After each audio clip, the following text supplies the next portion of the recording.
Hey guys, today we're going to do a glazing demonstration, and I want to demonstrate it with 3 different properties of watercolor. We're going to do a transparent demonstration, and semi-opaque demonstration, and an opaque demonstration.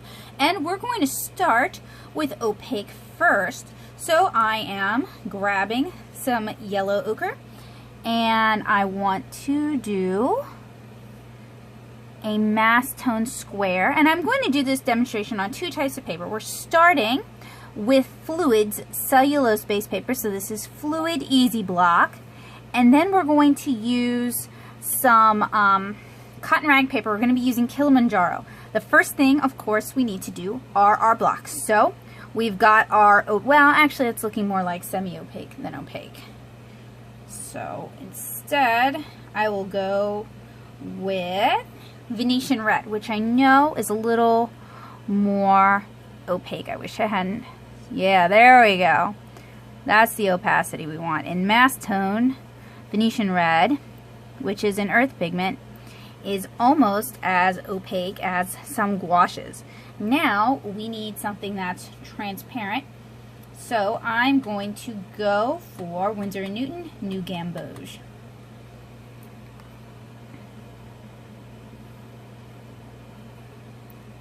And again, we are doing this in mass tone, which means as pretty much as saturated as we can get without it being caked on like wash. Alright, so I'm going to do the same on Kilimanjaro.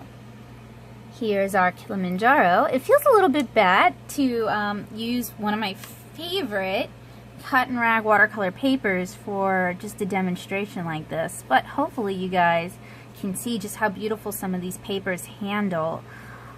I use a lot of cellulose papers in these little quick demonstrations because that's what's usually recommended to students, and that's what I paint my comic pages on. But when I'm doing standalone illustrations, I really prefer to use cotton rag for the most part. If I'm doing something that's mixed media, I might use cellulose, since markers tend to perform a little bit better on cellulose-based papers. And if I'm using fountain pens, I'll usually use cellulose just because certain inks bond to it a little bit better. But for all watercolor or pen and ink watercolor, where I'm using another type of ink to ink with, cotton rag is really where it's at. I mean, you get beautiful color, beautiful speckling. Okay, so I'm going to let this fully dry before I even demonstrate a glaze. But I definitely want you guys to notice any color differences. So on top, Kilimanjaro. On the bottom, Fluid Easy Block. Fluid also makes Fluid 100, which is a cotton rag paper, but I had Kilimanjaro on hand. So I'll check in with you guys after this is dried. So just checking in here, the cellulose paper is basically dry, whereas the cotton rag is almost there. It takes a little bit longer. Cotton rag in general takes a little bit longer to dry. Don't think of that as a problem. Just think of all the extra workable goodness that you can get out of it.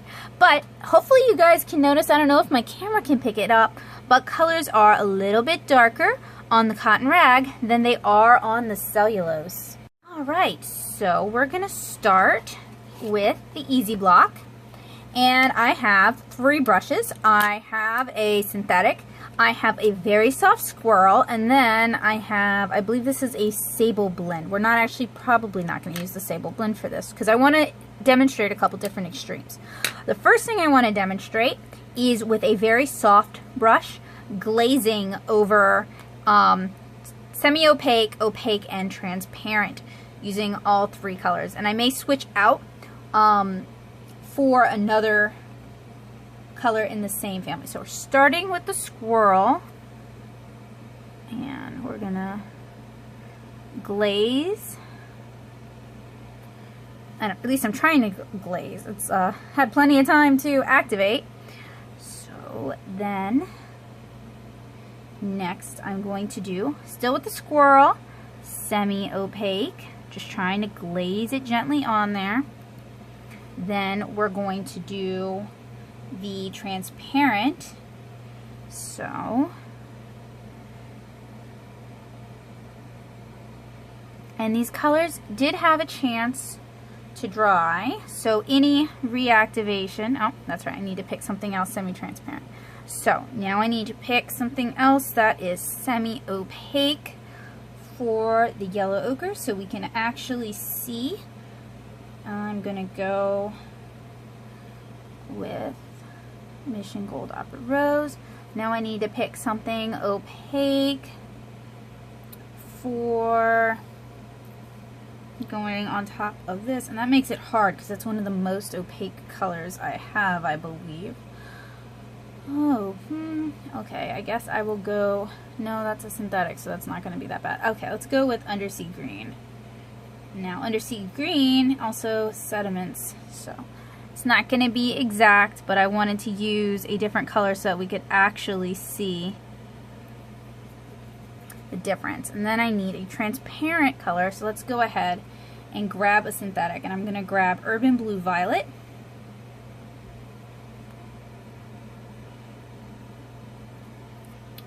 Alright, so that was all done with a very, very soft squirrel brush. This is what I would recommend if you want to do glazes. And glazes are typically used to like add shadow color or maybe gently adjust the color. Next, we're going to use the synthetic, and we're going to make our notches on the other side. So, start with the synthetic over here, and over here with the opaque. Then we're going to do the synthetic with the transparent. And then we're going to do the synthetic. Now I went and confused myself. Okay. Sorry about that. Alright, so we've got semi-opaque, semi-opaque, and now we need to finish it up. So it's our semi-opaque. That is our close enough to opaque. And then this is our transparent. What I was hoping would happen, and didn't happen too much, so what I'm going to go ahead and do is Cheater Cheater Pumpkin Eater. I'm going to paint another one to better demonstrate. So we're going to use our opaque,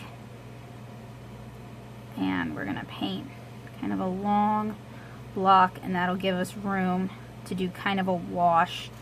And then we're going to grab our semi-opaque, and I'm not going to do this for the cotton rag just because I really don't have a lot of room on that paper. And then we're going to do this for the transparent. What I'm basically trying to show you is which colors will reactivate after they've been dried when you add a glaze on top of them, and which colors are going to be pretty steadfast. Okay, so we're going to give all that a chance to dry. I'm going to switch over now and do the same thing on our cotton rag paper, starting with the squirrel. We're going to grab our opaque,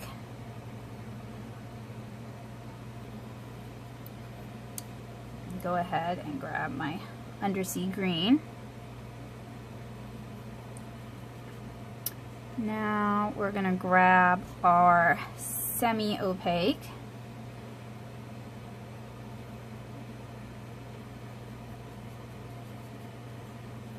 And that means I grab Opera Rose. And then we're going to grab our transparent. All done using squirrel. And then I need to switch to a different transparent.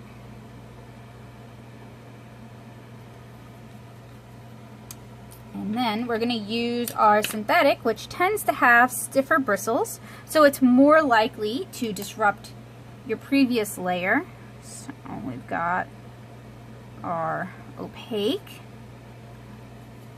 Switch over to undersea green.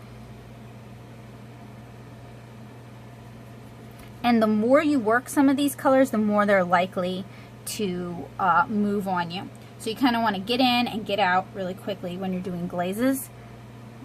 And you want to work with just enough water in general, but not too much, because if you work with too much, then it'll reactivate those colors and get really muddy on you.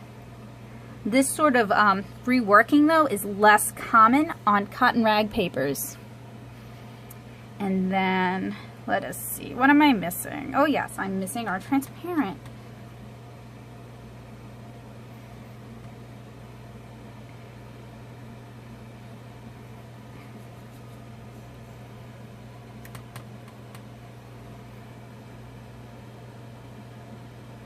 Unfortunately, my synthetic also splattered a little bit. So I'm going to give both pieces of paper a chance to dry, and then we'll take a look at it.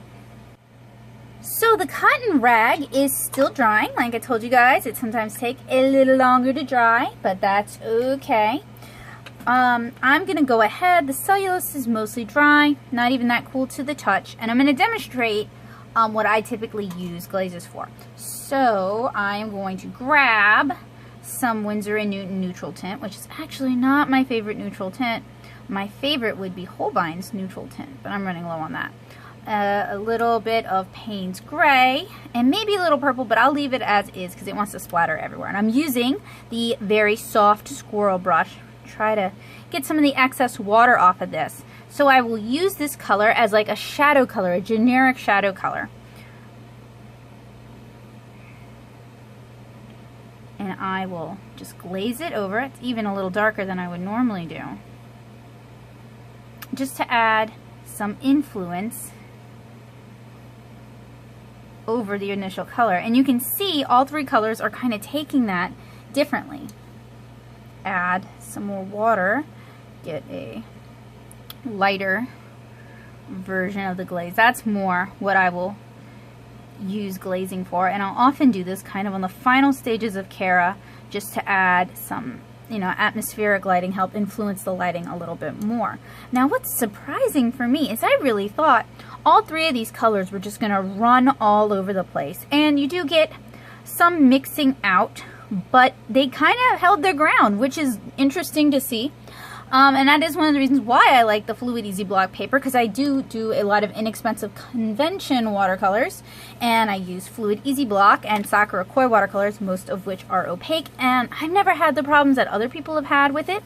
I believe them when they say they have problems with it. I've just never really had those sort of like muddiness, chalkiness problems. So it might be the paper combination, but you can see we're getting a little bit of muddiness here. And that part of that is because we just basically mixed two complementary colors.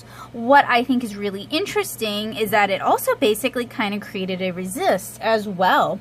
It's not really like a nice clean tonal transition over to the area that didn't have yellow ochre. It's a pretty stark transition. So I'm going to give these a chance to dry. Everything's all wet, and I'm going to switch over to my cotton rag paper, which is still wet in certain places, and we're going to do something similar with this. So I'm going to grab yellow ochre for this, and I'll just kind of glop it on there. This is one of those colors that often gets kind of muddy. In fact, we'll even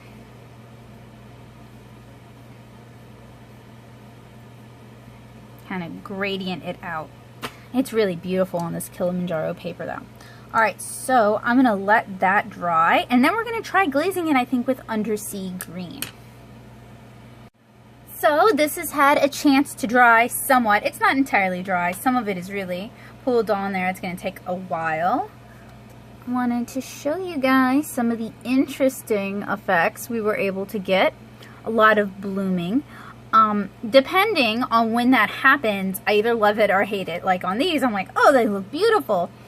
But when they happen on Cara pages, if they happen on somebody's face, I'm like, ah. So it can be very, very taxing if not in the right place. but on here they're really pretty. They're still not dry entirely. As you can see with glazing, the intention is so that you can still see the original color underneath. You've just added another color to either mute it down or influence it in some manner. And I am still waiting for my cotton rag to finish drying so I can do a glaze demonstration on here. It's still cool to the touch. I guess I could just be an impatient little butt and go ahead and do it, because that's what I would do in real life. It is surface shiny right there, so I'm going to avoid that area. But other than that, it's just cool. Alright, so undersea green.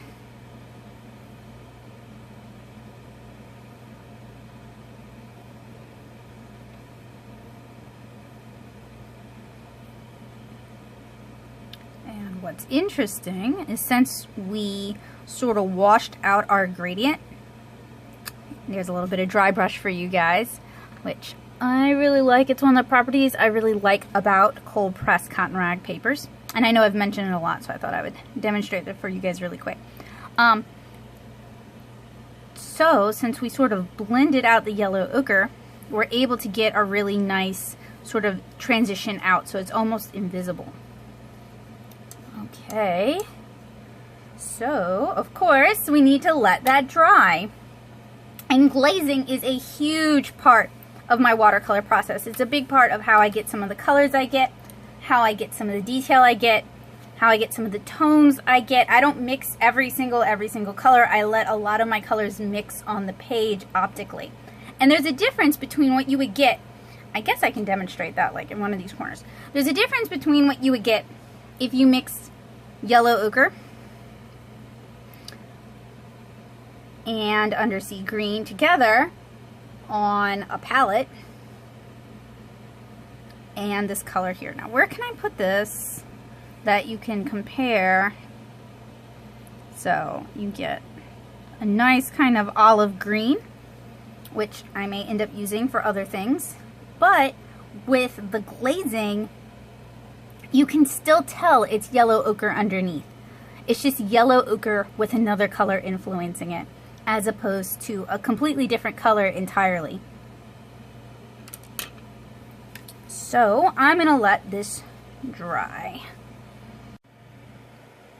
Alright, so this isn't entirely dry, but it is dry enough to show you guys the colors and the color difference between the undersea green and yellow ochre that we mixed and the yellow ochre with an undersea green glaze on top of it. Very different. I hope you guys will give glazing a try, especially on nicer cotton rag papers. And then, of course, we have our cellulose paper. It actually performed quite well. There wasn't a lot of bleeding or smearing or reactivation, which was nice to see.